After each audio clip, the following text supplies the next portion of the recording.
दोस्तों ये organic fertiliser ना केवल आपके गार्डन के पौधों में एक नई जान देगी, बल्कि ये फर्टिलाइज़र आपके पौधों को हेल्दी रखने के साथ साथ पौधों में फल और फूलों की संख्या को बढ़ाएगी। साथ ही साथ पौधे की मिट्टी को भी उपजाऊ बनाकर रखेगी, वो भी बिना किसी केमिकल के।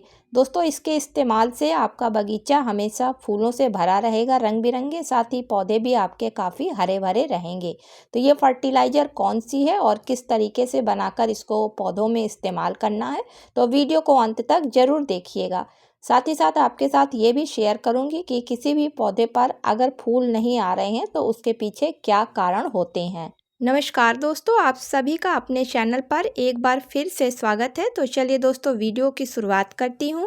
दोस्तों आप लोगों ने देखा होगा कि जब कोई भी पौधा नर्सरी से खरीद कर लाया जाता है तो वो पौधा काफ़ी हरा भरा होता है और उस पर फूल और फल जिसका भी होता है पौधा, उस पर वो काफ़ी अधिक मात्रा में आए हुए भी होते हैं। लेकिन उसी पौधे को जब हम घर में लाकर लगा देते हैं तो कुछ समय तक तो वो पौधा हरा भरा रहता है, लेकिन जैसे जैसे समय बीतता जाता है तो उस पौधे पर ना तो वैसी फ्लावरिंग होती है और ना अगर फ्रूट वाला पौधा है तो ना फ्रूट उस पर आते हैं। साथ ही साथ पौधा भी उतना हरा नहीं रहता है। तो दोस्तों नर्सरी वाले कई तरीके की केमिकल फर्टिलाइज़र्स का इस्तेमाल करते हैं, लेकिन चूँकि हम लोग ऑर्गेनिक गार्डनिंग करते हैं इसलिए आज मैं आपको इस ऑर्गेनिक फर्टिलाइज़र को बताऊँगी और इसके इस्तेमाल से निश्चित ही रूप के आपके किसी भी पौधे पर अगर फ्लावरिंग नहीं हो रही है तो वो स्टार्ट हो जाएगी।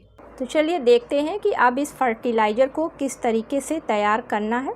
तो तैयार करने के लिए एक प्लास्टिक का साफ़ बर्तन ले लेते हैं और उसमें 1 लीटर साफ़ पानी डाल देते हैं। तो इस पानी में डालने के लिए जो पहली चीज़ लेनी है वो चाय की पत्ती का इस्तेमाल करना है।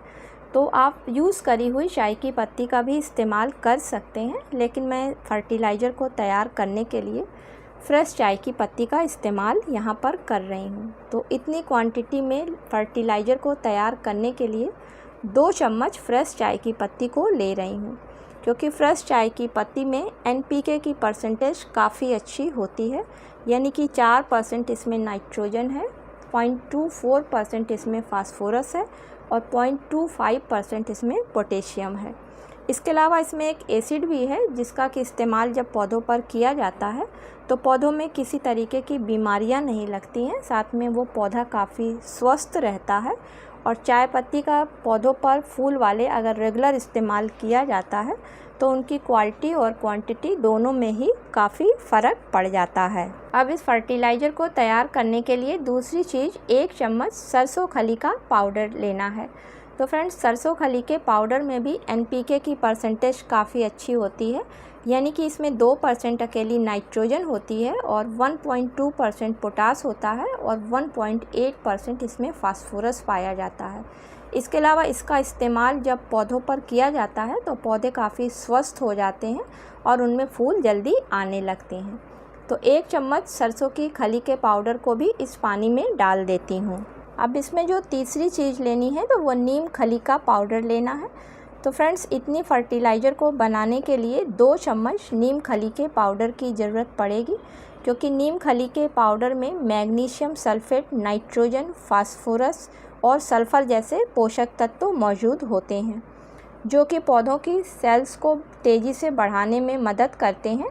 साथ में इसके इस्तेमाल करने से अगर कोई पौधा अनहेल्दी है तो वो हेल्दी हो जाता है।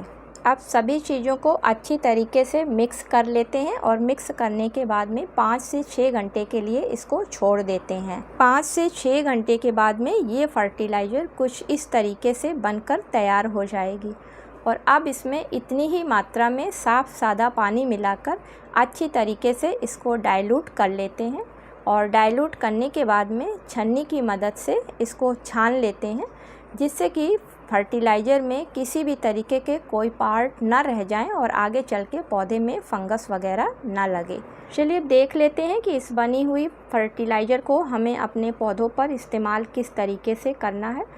तो अगर आपके बगीचे में किसी पौधे पर फूल नहीं आ रहे हैं या आपको वो पौधा स्वस्थ नज़र नहीं आ रहा है तो आप उस पौधे की मिट्टी की हल्की सी गुड़ाई कर दें और गुड़ाई करने के बाद में 200 से 300 ml के बीच में हर 10 दिन के अंतर पर इस फर्टिलाइज़र का एक बार उस पौधे पर इस्तेमाल करें।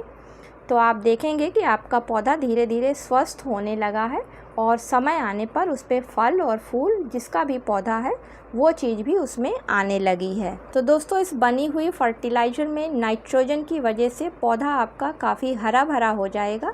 साथ में पोटेशियम की वजह से पौधे पर फूल जल्दी आने लगेंगे, क्योंकि इन तीनों ही चीज़ों में पोटेशियम की काफ़ी अधिक मात्रा पाई जाती है और इस बनी हुई फर्टिलाइज़र में पोटेशियम ही सबसे ज़्यादा मात्रा में है। इसके अलावा अगर कोई पौधा स्वस्थ नहीं है तो इसमें पाया जाने वाला मैग्नीशियम सल्फेट और सल्फ़र की वजह से वो पौधा स्वस्थ हो जाएगा। तो दोस्तों पौधों पर फूल ना आने के दो कारण होते हैं। पहली वजह होती है कि पौधा आपका ग्रोथ तो कर रहा है, स्वस्थ भी है, लेकिन उसमें फ्लावरिंग नहीं हो रही है। और दूसरी वजह होती है फूल ना आने के कि पौधा ना तो ग्रोथ कर रहा है और ना हेल्दी है, जिसके कारण उस पर फ्लावरिंग नहीं हो रही है। उम्मीद करती हूँ कि आज का वीडियो आप लोगों को पसंद आया होगा। अगर दोस्तों पसंद आया हो तो इसे लाइक और शेयर करें। मिलती हूँ किसी अगले वीडियो में किसी नई जानकारी के साथ में। तब तक के लिए दोस्तों हैप्पी गार्डनिंग।